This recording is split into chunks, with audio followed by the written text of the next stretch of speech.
Good evening. This is the Mystic Kitten. My name is Michelle. And I just wanted to go over these new cards I just got today. So they're gorgeous. The Energy Oracle cards.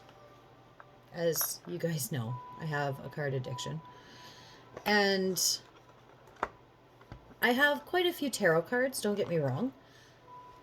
But I really love an oracle card. And I like an oracle card because I find that I can oftentimes connect very quickly to an oracle card, and I can read the book a few times and become connected to the cards in a way that my intuition kind of takes over. And I'm able to read oracle cards a lot more intuitively than some tarot decks. Tarot decks, I find, because a Queen of Cups should be a Queen of Cups, it can be a little harder for my brain to wrap itself around the idea of Queen of Cups can be different depending on the deck and what the design of the card is, the artistry, all these things.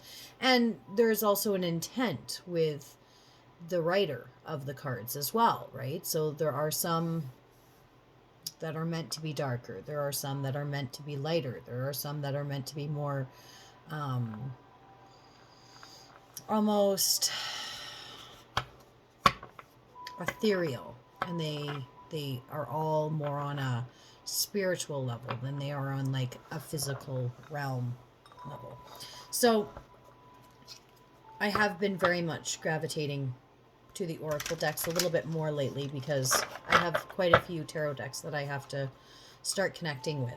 So when I was walking through the bookstore today, which isn't typically where I get my cards, my eyes set on these and I wasn't leaving without them.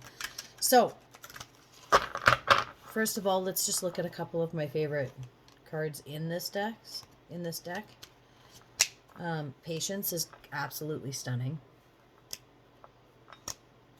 The Garden happens to be actually one of my most favorite cards.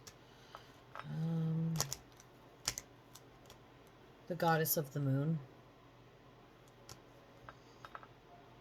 Indecision.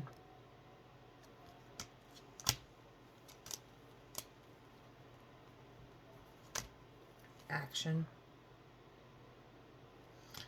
So they're all, I mean, I could just go through every single card and it would be absolutely stunning, but I'm not going to do that.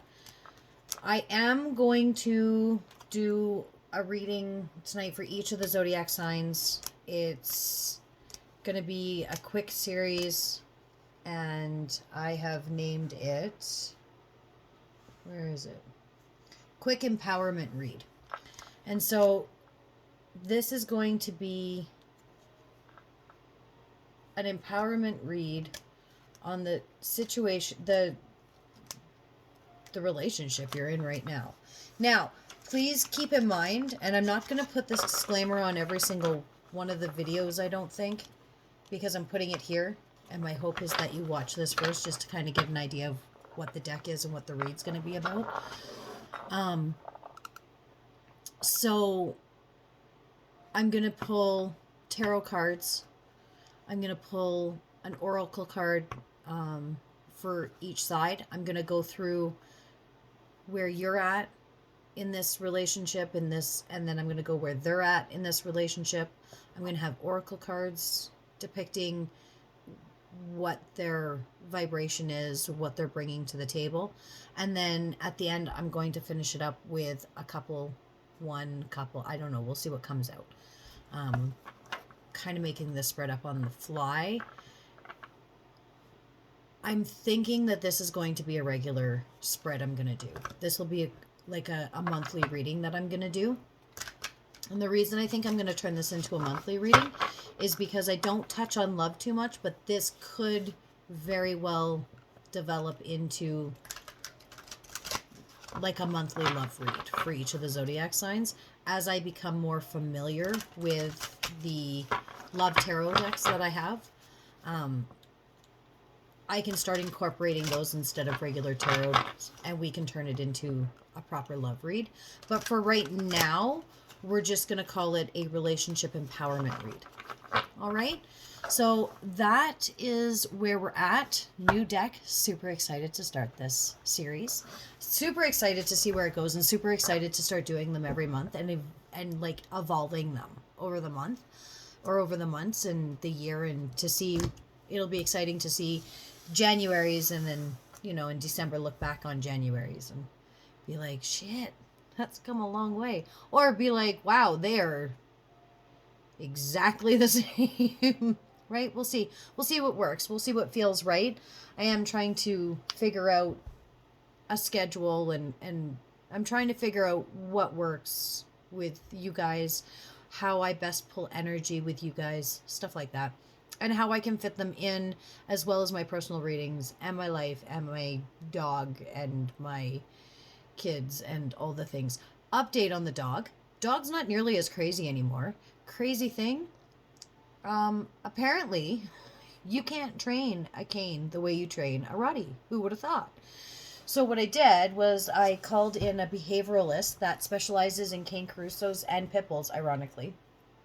And I sat down with him for an hour and a half, paid him for an hour and a half of his time, and he gave me tips and tricks. I told him what I was doing that I felt like were areas of failure.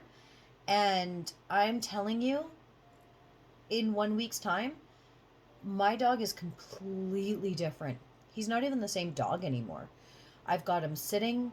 I've got him waiting before he eats. He looks to me for his cues. I take him for walks, and he will heel. He's 18 weeks old, and he already almost heels all the time. He messes up once in a while. He's 18 weeks. But 18 weeks and he's almost healing? He's on a leash. I stop. He comes and sits by my feet now. He's in one of his little puppy fits, and he's being a little bit too rowdy, and it's getting out of control, or he, nips at the kids. All I have to do is, make the sound, do the command, and he comes and he sits at my feet and looks at me for my next cue. It's amazing. And Harlow was that well behaved her whole life, because my specific training was developed around training a Rottweiler, because that was the only breed I ever wanted to have. Then I lost Harlow, and I waited a number of years, and I felt ready to get another dog, and I went and looked at Harlow puppies. I went to look at Rottweilers, and I wasn't ready. I was ready for a dog. I wasn't ready for another Rottie. Sometimes we have epic pets that come into our lives, and she was one. So I didn't want to feel like I was trying to replace her or grow resentment to the new puppy, because, well, shit, you're not Harlow, right? So I got a dog that looks nothing like Harlow did, and definitely behaves nothing like Harlow did, until now. Now he's not Harlow. He's Emmett. But he's like Emmett 2.0. He's so much better. I'm telling you. If you get a puppy and you're struggling, you just may not have the right tools for that breed, please do yourself the favor, call a behavioralist. Look into it.